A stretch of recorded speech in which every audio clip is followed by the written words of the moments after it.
Verdi Sambo tetap menegaskan jika telah terjadi pelecehan terhadap istrinya Putri Chandrawati oleh almarhum Brigadir Yosua di Magelang. Dan itulah yang menjadi motif Verdi Sambo menghabisi nyawa ajudannya tersebut. Sempat menjadi pertanyaan, jika ada pemerkosaan, kenapa Putri dan Sambo tidak melaporkan atau membuat visum? Hal tersebut pun dijelaskan oleh penasehat Verdi Sambo dalam sidang lanjutan dengan agenda mendengar keterangan saksi ahli kriminolog Prof. Mustafa pada Senin kemarin. Jika kebanyakan kasus sebagaimana yang juga diketahui Prof. Mustafa, korban akan memilih tidak melaporkan pelecehan karena menyangkut martabat seseorang. Inilah pembelaan yang dimunculkan kubu Verdi Sambo. Kenapa Putri Chandrawati enggan melaporkan apalagi visum. Namun pembelaan itu seolah dibantahkan dengan penjelasan ahli kriminolog Prof. Mustafa. Dalam keterangan di hadapan Majelis Hakim Pengadilan Negeri Jakarta Selatan, Prof. Mustafa mengaku heran dengan sikap terdakwa Verdi Sambo yang notabene merupakan seorang perwira tinggi di kepolisian saat itu. Menurutnya Verdi Sambo tidak melakukan upaya visum terhadap Putri Chandrawati yang mengaku mengalami pelecehan seksual. Apalagi Verdi Sambo diketahui memiliki jabatan tinggi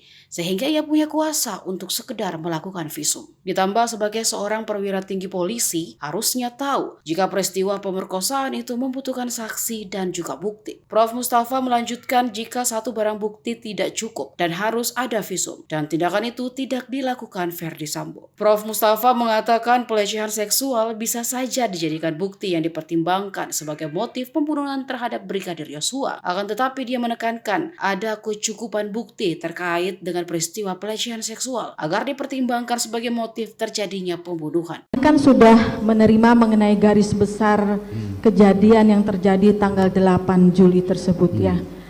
Menurut ahli, untuk motif dari berbagai motif ini, bisa nggak motif dari jangka waktu yang sudah diterangkan oleh dalam garis besar itu, kejadiannya sekitar berapa menit itu, bisa nggak motif pelecehan seksual itu menjadi motif dalam perkara ini yang utama? Ya, bisa sepanjang dicukupi dengan bukti-bukti.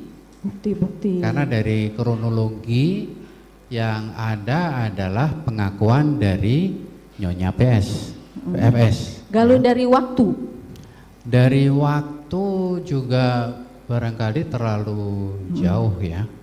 Karena yang menarik begini, bagi seorang perwira tinggi polisi, dia tahu kalau peristiwa perkosaan itu membutuhkan bukti dan saksi. Ya. Satu alat bukti tidak cukup dan harus ada visum yang diperoleh. Tapi tindakan-tindakan itu tidak dilakukan. Tidak dilakukan. Meminta kepada Putri untuk melakukan visum agar supaya kalau mengadu kepada polisi alat buktinya cukup. Jadi kalau memang tidak ada dari artiannya kalau tidak ada alat bukti berarti tidak bisa menjadi motif, begitu ya. Nah, dalam hal ini dalam perkara ini tidak ada motif seperti itu.